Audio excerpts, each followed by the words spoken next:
Shalom. Saya minta kita semua boleh memberikan senyum kepada rekan atau teman di samping kiri kanan kita.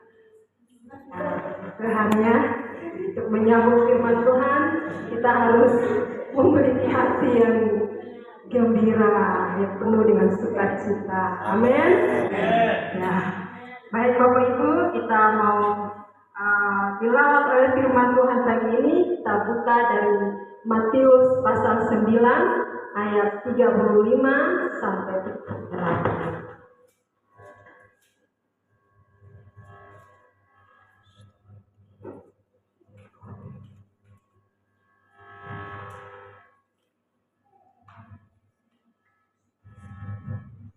Oke, firman Tuhan berbunyi demikian.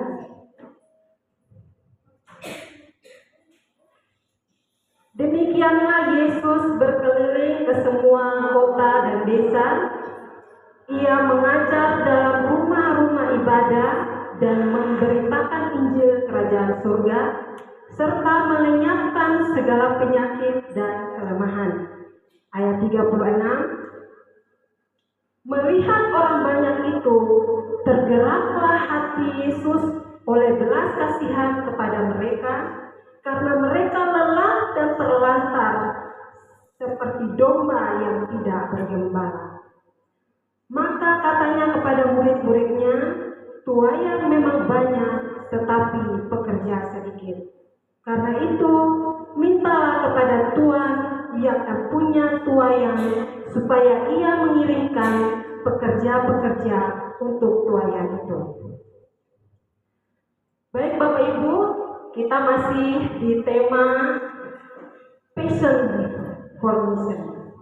Tema Passion for Mission. Kita masih dengan tema ini Bapak Ibu. Saya kira tema ini terus digaungkan bukan karena kebetulan, tetapi pasti ada maksud dan tujuan Tuhan di balik tema ini. Tema ini diberikan untuk mendorong dan membakar semangat kita jemaat Tuhan untuk supaya tidak kehilangan passion for mission itu, atau tidak kehilangan gairah untuk bermisi. Amin Bapak Ibu. Namun pertanyaannya adalah, apa yang menyebabkan jemaat Tuhan tidak punya gairah? Apa yang membuat semua itu hilang? Apa yang menyebabkan jemaat Tuhan tidak mau memberitakan Injil? Secara umum Bapak Ibu, karena apa? Yang pertama, karena sebagian jemaat Tuhan beranggapan bahwa pemberitaan Injil atau pelayanan misi itu atau pemuridan itu adalah tugas seorang pendeta, hamba Tuhan, penginjil dan lain sebagainya. Jadi merasa bahwa tidak memiliki tugas untuk memberitakan Injil itu, karena jemaat tidak merasa itu bukan tugasnya, sehingga dia tidak punya gairah untuk memberitakan Injil itu. Yang kedua Bapak Ibu, karena masih hidup di dalam dosa, belum mengalami perjumpaan dengan Yesus. Bagaimana mungkin punya gairah? Bagaimana mungkin mau bergairah untuk memberitakan Injil kalau dia sendiri masih hidup dalam kegelapan? Kalau dia sendiri belum mengalami pertobatan sejati?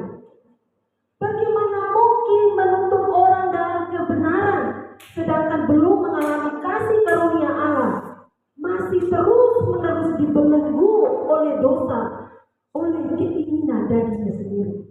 Jadi itu yang menghambat dia untuk bergairah dalam bermisi. Kemudian yang berikut Bapak Ibu, secara ini karena ketidaktahuan mau mulai dari mana. Benar ya Bapak Ibu? Mau mulai dari mana ini? Kenapa bisa muncul begitu? Karena tidak mau belajar. Karena merasa bukan tugasnya tadi. Maka tidak mau belajar. Karena orang yang bergairah dalam misi pasti hatinya mau belajar, saudara-saudari yang dikasihi Tuhan, ada banyak misionaris yang datang dari luar ke dalam negeri kita dan dari dalam negeri keluar. Itu mereka pergi. Sebelum mereka pergi, itu mereka belajar dulu.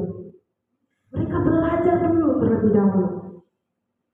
Bapak Ibu saudara-saudari yang dikasihi Tuhan, kami kuliah 5 tahun, dan di dalam kuliah itu kami ada teori dan praktek.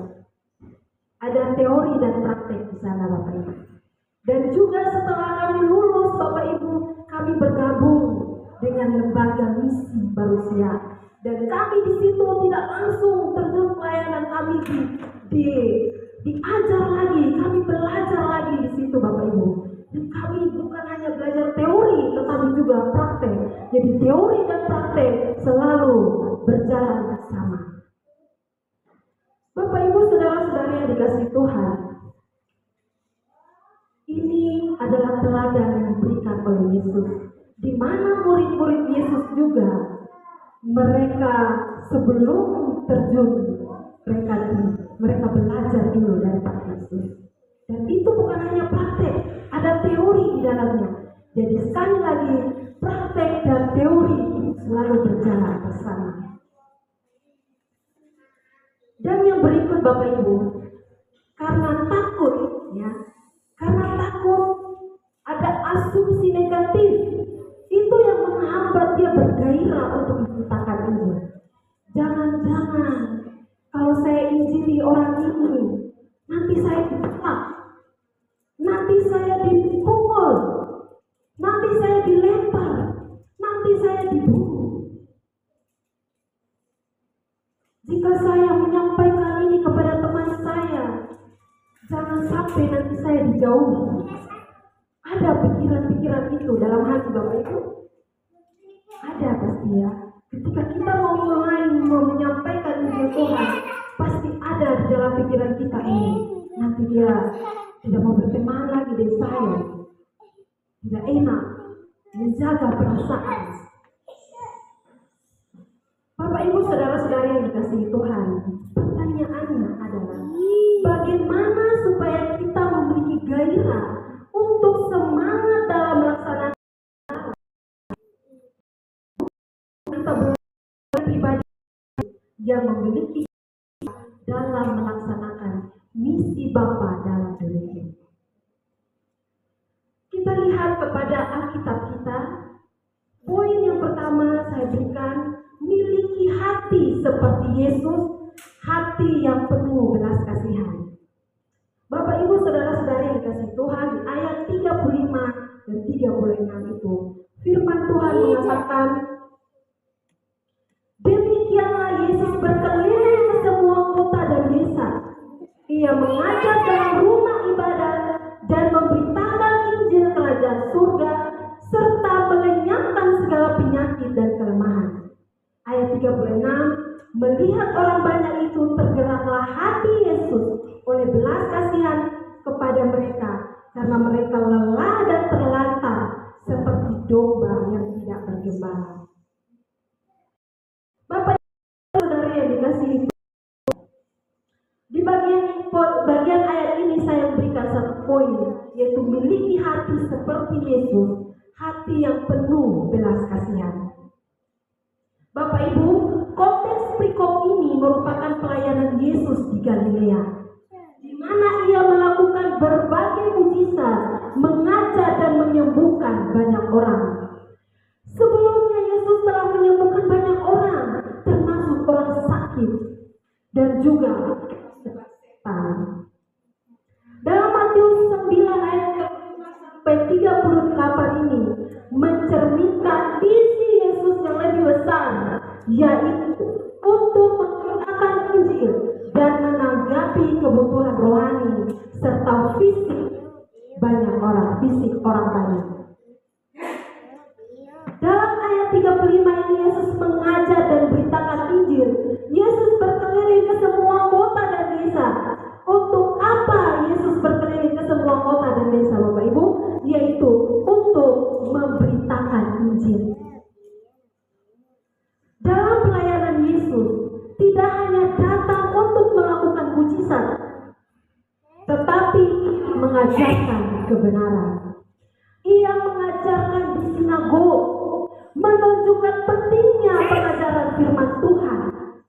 Apa yang dilakukan Yesus dalam ayat yang ke-35 Bapak Ibu, yaitu merupakan teladan yang harus kita lakukan untuk terus memberitakan nama Yesus. Hanya karena hanya nama Yesus yang mampu membebaskan manusia dari belenggu-belenggu dosa dan memberikan keselamatan yang kekal bagi kita. Hanya Injil yang mampu menjawab kebutuhan manusia. Jika Yesus berkeliling ke semua kota dan desa sebagai murid Yesus, kita juga harus siap diutus, ditugaskan, dan melayani Tuhan di mana saja, baik di kota maupun di desa. Amin. Puji Tuhan. Bapak Ibu yang dikasihi Tuhan, di dalam ayat ini Tuhan Yesus juga menyembuhkan penyakit. Yesus menyatakan kasih-Nya kepada orang-orang sakit. Saat itu dengan menyembuhkan mereka, Yesus menyatakan kesembuhan kepada mereka sekaligus menyatakan kuasa-Nya. Kesembuhan yang Yesus lakukan adalah manifestasi dari belas kasihan-Nya. Ini mengingatkan kita bahwa pelayanan kita harus mencakup aspek rohani dan fisik. Kita perlu menyadari bahwa banyak orang di sekitar kita yang sedang berjuang, baik secara emosional maupun fisik. Mereka membutuhkan kehadiran di dalam membawa kuasa Yesus dan Injil kepada mereka. Mereka butuh kuasa Yesus, mereka butuh Injil, mereka butuh kehadiran kita untuk membawa Injil kepada mereka. Dalam ayat 36 berkata, ketika ia melihat orang banyak, tergeraklah hatinya oleh belas kasihan kepada mereka. Sebab mereka lelah dan terhimpun seperti domba yang tidak mempunyai gembala. Bapak, Ibu, saudara-saudari yang dikasihi Tuhan, di bagian ini kita belajar hati yang peka dan iba. Hati Yesus peka dan iba melihat orang-orang ini. Yesus melihat orang-orang ini dengan penuh belas kasihan dan menunjukkan kepeduliannya. Menunjukkan kepeduliannya terhadap kerohaniannya, terhadap kondisi mereka. Belas kasihan dan kepedulian adalah inti dari mulai sebuah pelayanan. Kita harus memiliki hati yang punya belas kasihan itu, baru kita bisa memulai pelayanan kita. Yang mendorong kita untuk bergairah, yang mendorong untuk kita bermisi, itu dari hati, yaitu hati yang penuh dengan belas kasihan. Dan itu Tuhan Yesus lakukan. Tuhan Yesus lakukan dengan penuh kasih dan kemudian ada kepedulian di dalamnya. Dorongan itu yang membakar semangat Yesus untuk beritakan Injil. Bagaimana dengan kita? Kita bagaimana? Terdorong tidak hati kita? Ada rasa gairah di dalam memberitakan Injil. Mari kita belajar pada Yesus. Kemudian domba tanpa gembala. Frasa domba yang tidak memiliki gembala menggambarkan keadaan tanpa kepemimpinan yang baik. Artinya tanpa gembala domba akan tersesat. Banyak orang saat ini hidup tanpa bimbingan, tanpa arah. Sebagai pengikut Kristus, kita dipanggil untuk menjadi gembala bagi mereka, membimbing mereka kepada Yesus dan membawa berita di dalam Yesus adalah pengharapan mereka. Mereka sangat merindukan seorang gembala yang bisa menuntun mereka ke jalan yang benar. Dari ayat 35 sampai 36 ini Bapak Ibu mengajarkan kita bahwa misi adalah hati Allah yang dimana kerinduan hatinya dalam menyelamatkan manusia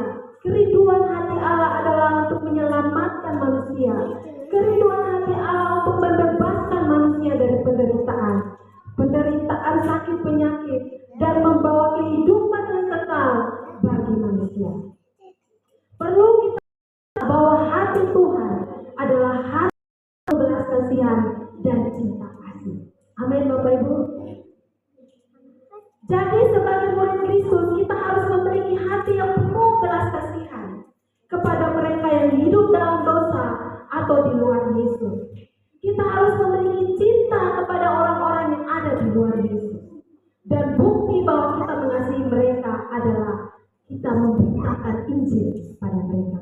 Kita membawa mereka kepada Yesus. Bapak Ibu saudara-saudari yang dikasihi Tuhan, saya akan menyampaikan sebuah kisah nyata, sebuah cerita bagi kita, yaitu ada seorang misionaris, Bapak Ibu. Dia misionaris yang sangat bergairah dalam memberitakan Injil. Namanya Jim Yost. Dia masih hidup sampai hari ini, Bapak Ibu. Beliau melayani di Papua. Dia bersama dengan istrinya di sana. Dia masuk di desa yang sangat-sangat masih primitif, Bapak Ibu. Dia masuk di sana, di mana di sana belum ada orang yang percaya kepada Tuhan Yesus. Sama sekali mereka belum punya kepercayaan di sana, dalam arti percaya kepada Tuhan. Belum ada di sana, Bapak Ibu. Mereka masuk di sana. Orang-orang di sana masih menyembah pohon, masih menyembah kepada rumah-rumah adat mereka. Di sana juga masih ada yang namanya peperangan antara suku dan suku, tetangga suku. Mereka masih berperang, Bapak Ibu. Dan mereka masuk di dalam situ, Bapak Ibu. Dan ada satu peristiwa yang sangat memilukan hatinya, Bapak Ibu, yaitu istrinya diperkosa di depan matanya. Itu saking kejamnya orang di dalam situ, saking kehilangannya moral di dalam suku itu. Orang-orang di situ tidak tahu mana yang benar, mana yang salah, Bapak Ibu. Mereka mau masuk ke daerah itu. Istrinya diperkosa di depan matanya, Bapak Ibu. Tetapi apa yang dilakukan oleh Bapak ini? Dia mengampuni orang itu. Dia mengampuni orang itu. Kenapa dia mau mengampuni, Bapak Ibu? Karena dia tahu persis isi hati Allah dalam hidupnya. Karena dia tahu persis bahwa Allah ingin menyelamatkan orang ini. Karena dia tahu persis bahwa orang ini butuh pemulihan dengan Tuhan. Sehingga walaupun hatinya pilu, dia harus mengampuni. Dia harus mengampuni orang ini. Dan ketika pertemuan yang sekian kali, dia berjumpa dengan orang ini dan dia melayani orang ini. Apa yang terjadi, Bapak Ibu? Orang ini bertobat dan akhirnya dibaptis. Satu orang ini bertobat dan dibaptis. Dia mengalami pemulihan dengan Tuhan. Dia mengalami penyembuhan. Dan mulai satu persatu disembuhkan, dipulihkan hubungannya dengan Tuhan. Sampai kepala suku di tempat itu, mereka dipulihkan. Dia bertobat, dia mengambil keputusan untuk percaya kepada Tuhan Yesus. Bahkan katanya, orang itu tidak mau dibaptis, begitu langsung diangkat begitu. Dia mau lama-lama di dalam air, supaya dosanya itu bisa terbawa oleh air, katanya. Ya sudah, silakan. Dikasih kesempatan sama pendetanya. Karena dia merasa dia itu berdosa dan dia butuh Yesus. Dia begitu senang, Bapak Ibu, karena dia memperoleh pemulihan daripada Tuhan.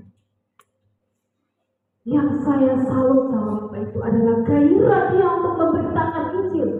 Walaupun keluarganya menjadi korban, istrinya menjadi korban, tetapi gairahnya untuk memberitakan Injil terus semangat, Bapak Ibu. Sehingga di sana ada banyak orang yang sudah mengalami perjumpaan dengan Yesus. Sehingga di sana muncul konsep gereja tembok, gereja tanpa tembok, katanya. Di mana gereja itu ada gereja di sekolah-sekolah, kan tidak ada tembok. Gereja di luar sekolah, di halaman, di lapangan, gereja di pasar, gereja di jalan.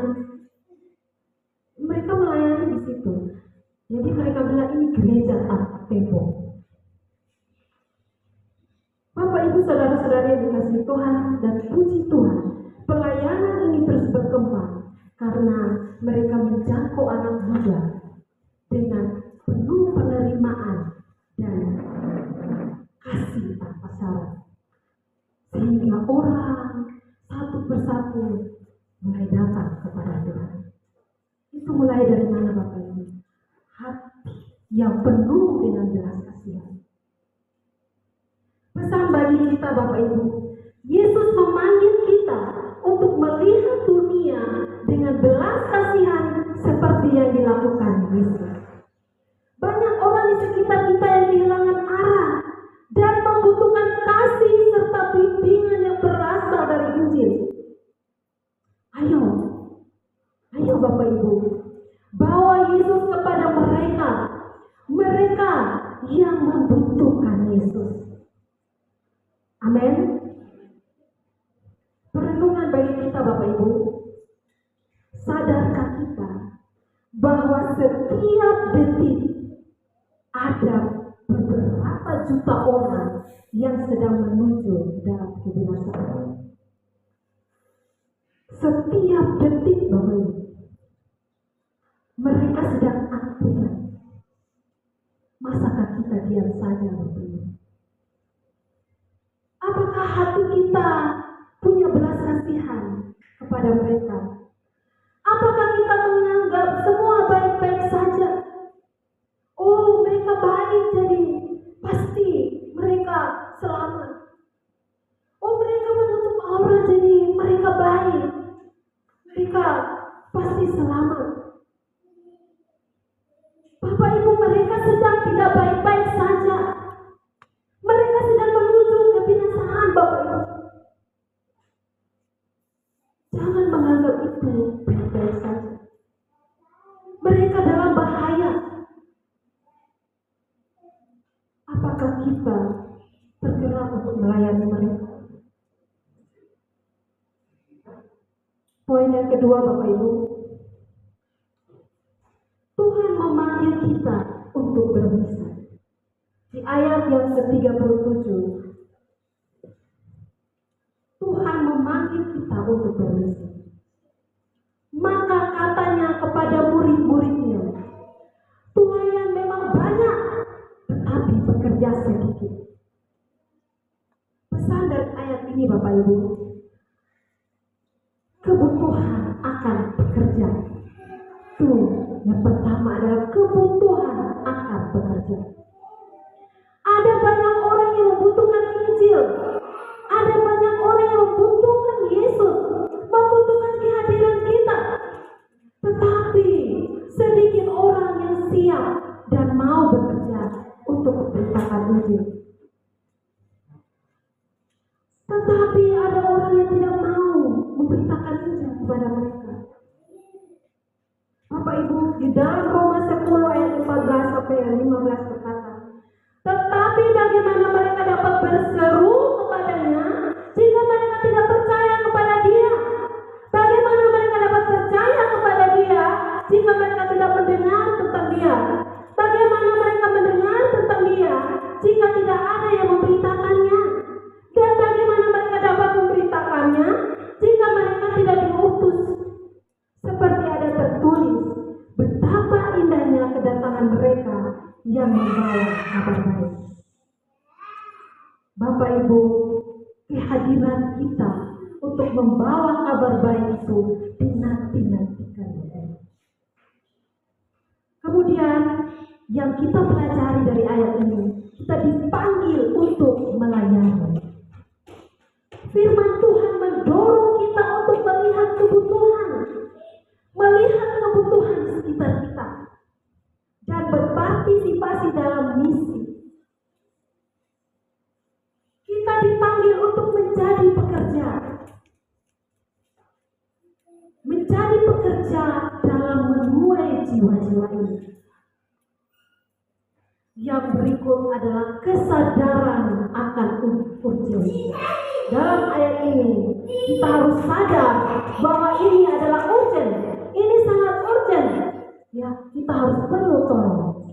Mengingat banyaknya jiwa yang terhilang, ada urgensi untuk bertindak. Mari kita melakukan sesuatu bagi misi Tuhan secara aktif. Jangan diam saja. Ayo.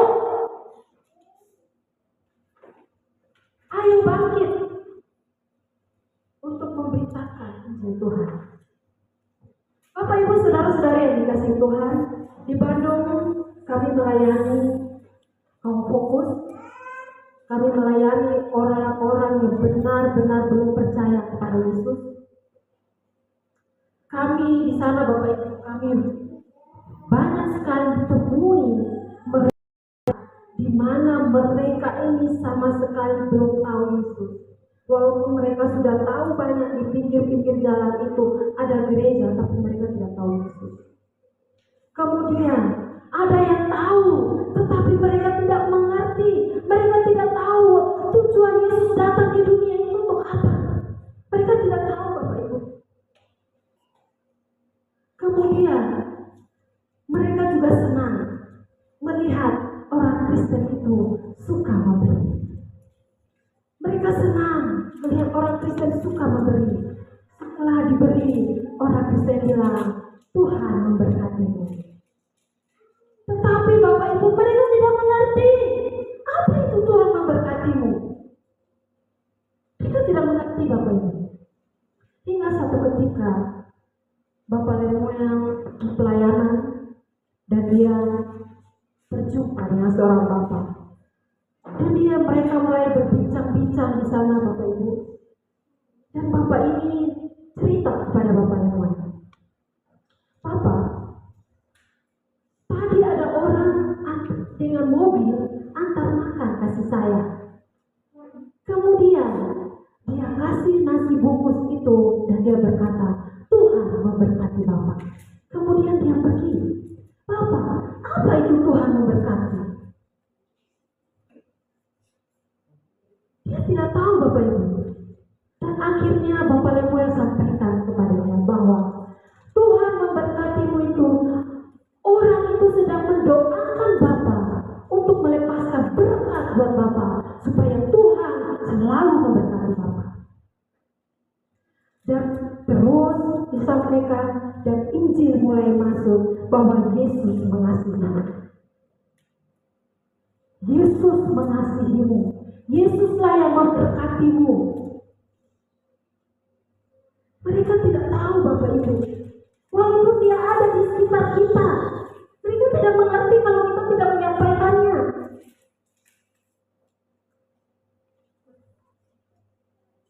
Bapak Ibu saudara-saudari yang dikasihi Tuhan, mereka butuh kita. Mereka butuh kita yang sudah di dalam Yesus. Mereka butuh kita Bapak Ibu.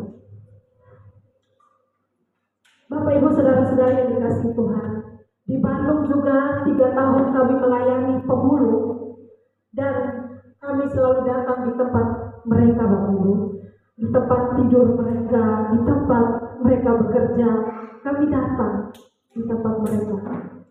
Dan kadang ketemu di jalan atau di tempat mereka sedang sortir barang-barang mereka. Kami datang di situ Bapak Ibu. Jujur, memang ketika kami datang, ya namanya juga tempat rongsokan, pasti ada aroma-aroma yang tidak menyenangkan Bapak Ibu. Sudah satu barangnya rongsokan, kemudian mereka juga jarang mandi, jadi lengkap sudah aromanya. Tapi kami tetap datang. Kami tetap datang menghampiri mereka. Kami datang kadang bawa nasi bungkus, kadang bawa snack, kadang bawa kopi, sambil ngopi, sambil cerita Injil. Dan Bapak Ibu, ketika mereka melihat kita selalu hadir dan datang menghibur mereka Bapak Ibu, dan mereka mendengarkan kasih Yesus dalam hidup mereka, mereka sangat senang. Sampai ada satu bapak, dia sampaikan begini, "Mengapa Pak Yulis datang ke sini? Padahal kami ini bau dan kotor. Andai saja Ustaz kami seperti Bapak, pasti kami senang. Tapi Pak Yulis sangat berbeda dan mau datang menemui kami." Bapak Ibu yang dikasihi Tuhan, kami melakukan itu dengan apa Bapak Ibu? Karena kasih dan kesadaran bahwa Yesus mengasihi mereka. Amin Bapak Ibu. Kita harus sadar bahwa mereka butuh Yesus. Mereka dikasihi oleh Yesus. Mau dia bersih, mau dia orang seperti apa, kita harus hampiri dia. Kita harus bawa kasih Yesus kepadanya. Amin Bapak Ibu. Aplikasi dalam poin ini adalah Yesus memanggil kita untuk merespon kebutuhan ini. Kita dipanggil Bapak Ibu untuk merespon kebutuhan ini. Apakah kita bersedia menjadi pekerja di ladang tuaiannya? Dalam komunitas kita, apakah kita mau memberitakan Injil? Dalam gereja kita, dalam keluarga kita, apakah kita mau melakukan pelayanan ini? Ada jiwa-jiwa yang membutuhkan Kristus untuk diselamatkan jiwanya, disambungkan hubungannya dengan Bapa di surga. Bapak Ibu, maukah kita bersedia menjadi pekerja di ladangnya? Amin Bapak Ibu. Puji nama Tuhan. Poin yang ketiga Bapak Ibu,